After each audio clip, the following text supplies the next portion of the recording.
शार्दूला कर्तव्यं दैवमाह्निकम् कौसल्या सुप्रजा रामपूर्वा सन्ध्या प्रवर्तते उत्तिष्ठ नरशार्दूला कर्तव्यं दैवमाह्निकम् उत्तिष्ठोत्तिष्ठ गोविन्द उत्तिष्ठ गरुडध्वज उत्तिष्ठ कमलाकान्ता त्रैलोक्यं मङ्गलं कुरु उत्तिष्ठोत्तिष्ठ गोविन्द उत्तिष्ठ गरुडध्वज उत्तिष्ठ कमलाकान्ता त्रैलोक्यं मङ्गलं कुरु मातः समस्त जगतां मधुकैटभारे वक्षो विहारिणि मनोहर दिव्यमूर्ते श्रीस्वामिनिःसृत जनप्रियदानशीले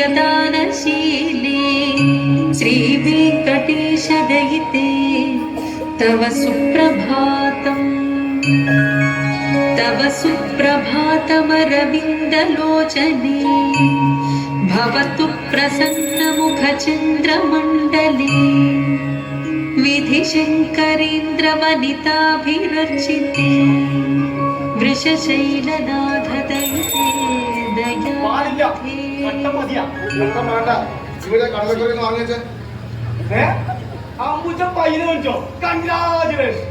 ഈ നായനെ കൊണ്ട് വഴി നടക്കാൻ പറ്റാതെ അവസാനല്ലോ രാമരാമ.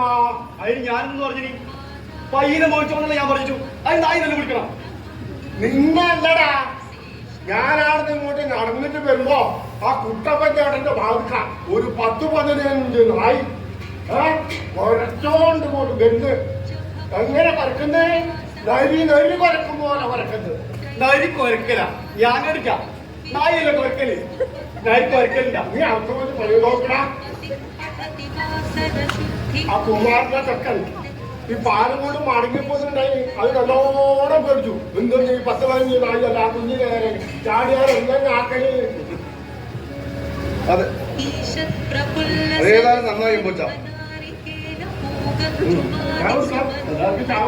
ആയിക്കോട്ടെ, ഇന്നേതായാലും കൊണ്ടുവന്ന നന്നായി. നാട്ടുകാർക്കെല്ലാം ചായ കൊടുക്കാമല്ലോ. അപ്പൊ അല്ല പോച്ച, അപ്പോൾ ഇന്നലെ പഞ്ചായത്തിൽ കുറെ വണ്ടി ആളെല്ലാം വന്നിട്ട് നായിലെ പിടിക്കുന്നതെല്ലാം പറഞ്ഞ് ഇതൊന്നും കിട്ടിയില്ല. പഞ്ചായത്തൊന്നും ആളും വണ്ടിയെല്ലാം വരുമ്പോഴൊക്കെ ഈ നായെല്ലാം എന്നെ പിടിച്ചോ പറഞ്ഞിട്ട് നിന്ന് കൊടുക്കോടാ. അതൊന്നുമില്ല, അതില്ല അതില്ല. അതെന്നാ പറഞ്ഞത്.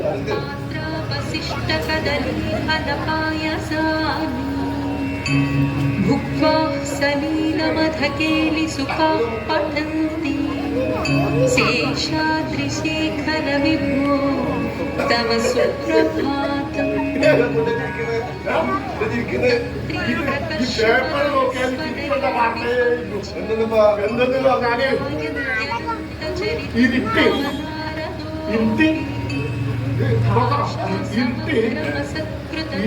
നാപ്പത്തൊന്ന് വയസ്സിന്റെ ജഗനി 107 കൊല്ലം കഠിന തടവും 4.5 ലക്ഷം രൂപ ഫയൽ. അപ്പൊ എന്റെ സംശയം അതല്ല, ഈ കേസ് ഇങ്ങനെ നീട്ടി വെക്കാൻ അധികാരം കോടതിക്ക്. അതുപോലെ ഈ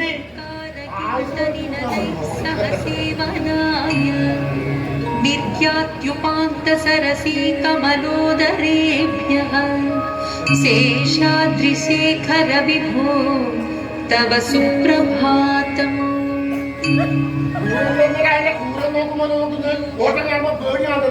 ഭ്രാന്ത് എല്ലാം തിന്ന് രാവിലെ തന്നെ എടുത്തിട്ട് ചായയും വെള്ളവും നിലത്തണ്ട് ഒഴിക്കരുത്. ബാക്കിയിലാൽ താഴ്ച വെള്ളം കുടിച്ചിട്ടാ വന്നിട്ട് അപ്പോഴാണ് ഈ ഭ്രാന്ത്. ഭ്രാന്തൊന്നുമല്ല, നമുക്ക് വേണ്ടുന്നതും വേണ്ടാത്തതും എല്ലാം തരുന്നത് ഈ ഭൂമിയാണ്. ആ ഭൂമിയെ ഒന്ന് ബഹുമാനിക്കുന്നതെല്ലാം നല്ലത്. നിനക്കറിയോ, ഗോമാതാവ്, ഭൂമാതാവ്, പിന്നെ പെറ്റമാതാവ്, ഇതെല്ലാം നമ്മൾ സ്നേഹിക്കണം, ബഹുമാനിക്കണം. എന്റെ അമ്പുച്ച, ഏതെങ്കിലും ഒരു ഹോട്ടൽ മുതലാളി ഇതുപോലെ ചെയ്യുന്നത് നിങ്ങൾ കണ്ടിട്ടുണ്ടാ? എടാ, കുറച്ച് പോലെ വിദ്യ. ഓന്റെ അച്ഛൻ ഈ നാട്ടുകാരനല്ല, കർണാടക സുബ്രഹ്മണ്യം തുടങ്ങി തള്ളു തള്ളു. ഓനാടെ ബാണയിൽ എഴുതും പണി. ബാണയാ? ബാണ പറഞ്ഞാല് ആ ടൈമാ. നിനക്ക് ഞാൻ നല്ല വൃത്തിയിൽ പറഞ്ഞു പണി നോക്കണ പണിയെന്നല്ലാതെ വേറെ ഒന്നും ഇവിടെ കേൾക്കാനേ ഇല്ലല്ലോ.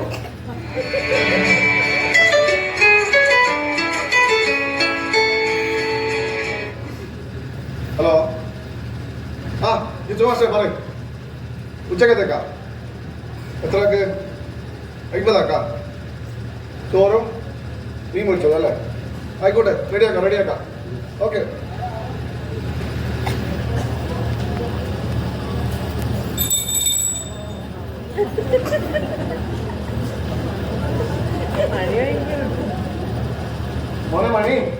മോനെ മണിതാ അപ്പൊ മണിക്കൊക്കെ ഒരു വലിയ പണിയല്ലോ 50 ഉറുപ്പിയുണ്ട് പൈസ വേണ്ട അല്ല രാവിലെ മണി ഇന്ന് ജിത്തു മാസം വിളിച്ചിട്ട് കള്ളാറുണ്ട് ഓ അയാളും കുട്ടികളും ഇന്ന് വെള്ളിലൂടെ സോളാർ പാർക്ക് കാണാൻ വരുന്നുണ്ടല്ലോ എന്നിട്ട് അവർക്ക് ഉച്ചക്കത്തേക്ക് ചോറ് വേണം അതിനൊത്ത മീൻ പൊരിച്ചതും വേണം നീ ഒരു കാര്യം ചെയ്യും നീ എന്റെ പറ കുട്ടിയുടെ അടുത്ത് പോയിട്ട് നല്ല മീൻ പൊരിച്ചത് എന്നാ പറ്റി വയ്യ എന്റെ കാല് ഭയങ്കര വേദന ഓ നിങ്ങ പാലൊക്കെ വിളിച്ചിട്ട് ഓട്ടോസ് വിട്ടിട്ട് അത് വിളിച്ച് കൊണ്ടുവരാൻ പറയും ഞാൻ എനിക്ക് ഓട്ടം കാണിച്ചാൽ നമുക്ക് പറയാൻ അറിയുന്നുണ്ട് പോസിറ്റോ പറഞ്ഞാണ്ടോ ഒപ്പളാൻ കേട്ടാ പോയിട്ട് വാങ്ങും നീ എന്റെ അമ്പൂച്ച ഇത്രയും ആക്കല്ല ആര് വെച്ചോണ്ടെന്ന് ആ സോളാറല്ലോ ആര് അല്ലെങ്കിൽ പോന്ന് ആളെന്തിന് കാണാനില്ലേന്ന്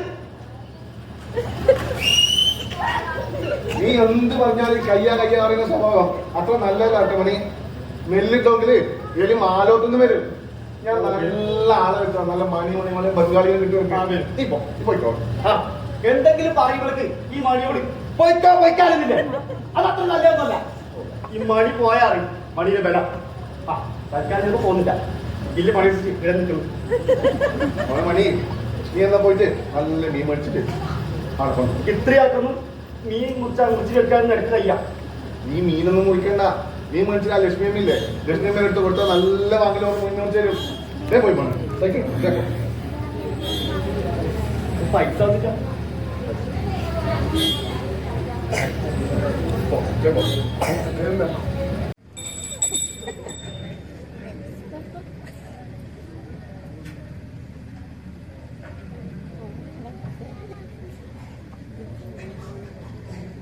ബസ്സാർക്ക് ചായ വെട്ടിട്ടാ അല്ല നിങ്ങൾ മംഗലം ഇതുവരെ കഴിഞ്ഞിട്ടാ ഇല്ലട മണി അതിന് വിളച്ച പോണം ഏടെ പോണ്ട് മണ്ണൂർക്ക് മണ്ണൂരാ ഈ കണ്ണൂര് തന്നെ കേട്ടിന് ഏറെ ഈ മണ്ണൂര് എടാ മണ്ണിന്റെ അടിയിലേക്ക്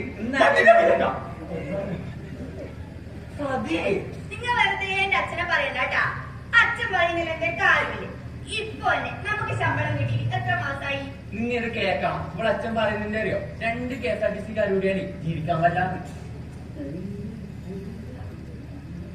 എന്താ പണി ഇങ്ങനെ നോക്കുന്നത് നിങ്ങളെ കാണുമ്പോ എനിക്ക് ചേരി സീതയുടെ പോലെ ഓർമ്മയുണ്ട്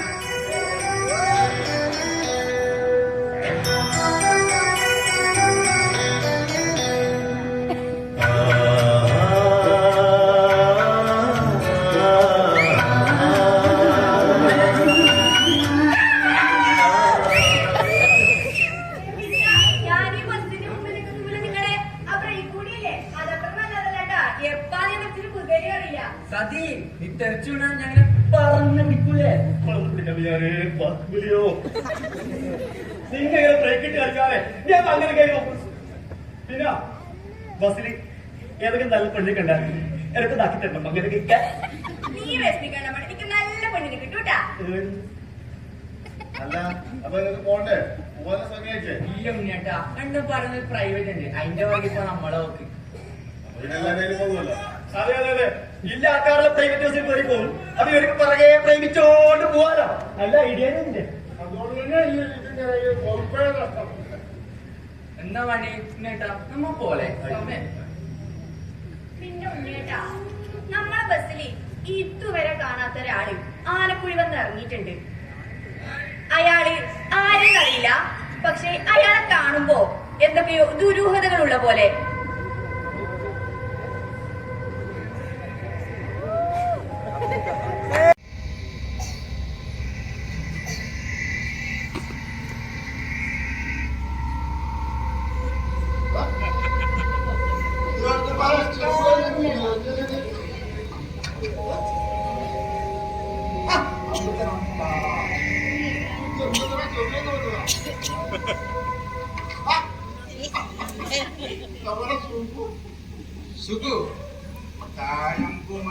സുഖു നല്ല സുഖു അപ്പൊ നീ വണ്ടി മേടിച്ചോ ഈ താടി കാണാതിരിക്കാൻ വേണ്ടി കിടക്കുന്നേ. ആ നാരായണൻ നാളെ തലക്ക് തേങ്ങ വീട്ടി എടുത്തിട്ട് അയാൾ എന്നെ ചീത്ത പറഞ്ഞിട്ട് ഞാൻ അറിഞ്ഞു.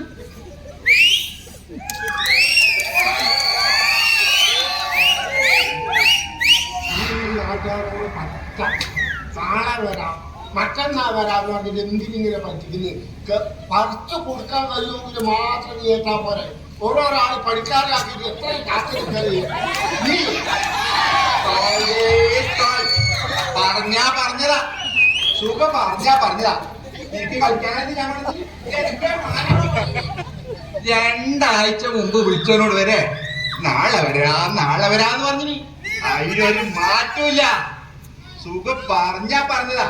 പിന്നെ അമ്പൂച്ച ഇത് കല്യാണം കുടികൂടലെന്നല്ലോ വിളിച്ച പാടെ പോവാൻ കൃത്യ ഡേറ്റ് പറയാൻ.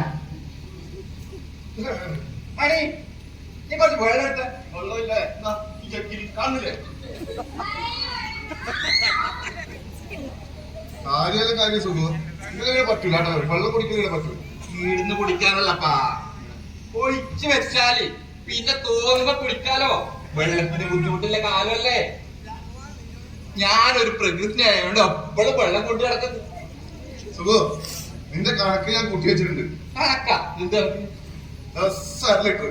എന്തോന്ന് ചായന്റെ പട്ടി കുടിക്കും. ചായല്ല ബ്രാൻഡി. ബ്രാൻഡി സുഖം 10 ലിറ്റർ പറഞ്ഞിട്ട്. പിന്നെ നീ ആ എത്ര കൊല്ലായി കുടിക്കുന്നത്? ഞാൻ ഒരു മാസം. ഇല്ലടാ മണി, ഇവളച്ഛനേടെയും പോയില്ല. ഇവളച്ഛന്റെ സമ്മാനം കണ്ടിട്ട് ഈ കല്യാണം നടത്തുന്നു ഇവക്ക് നല്ലോണം മനസ്സിലായി. അമ്പതിന് മുന്നിൽ അടുക്കുന്നില്ല അയാള്. പിന്നെ ഇങ്ങനെ ഒരു തീരുമാനം എടുക്കേണ്ടി വന്നു. അതെന്താ നന്നായി. എന്നാലും ഇത്രയും കാലം പോറ്റി വളർത്തിയ അച്ഛനെ ധിക്കരിച്ചിറങ്ങുമ്പോ ഒരു വിഷമം. അച്ഛന്റെ കൈയും പിടിച്ചിട്ട് കല്യാണ മണ്ഡപത്തിൽ കയറണമെന്നായിരുന്നു എന്റെ ഒരു ആഗ്രഹം. നമ്മ വിചാരിച്ചൊന്നും നടക്കൂല. അവളെ നീത്തൊരാളുണ്ട്, അവരെന്തോ തീരുമാനിക്കുന്നത് ആ കാര്യം നടക്കും. അതെ അങ്ങനെ നടക്കും. അല്ലേ? കല്യാണം രജിസ്റ്റർ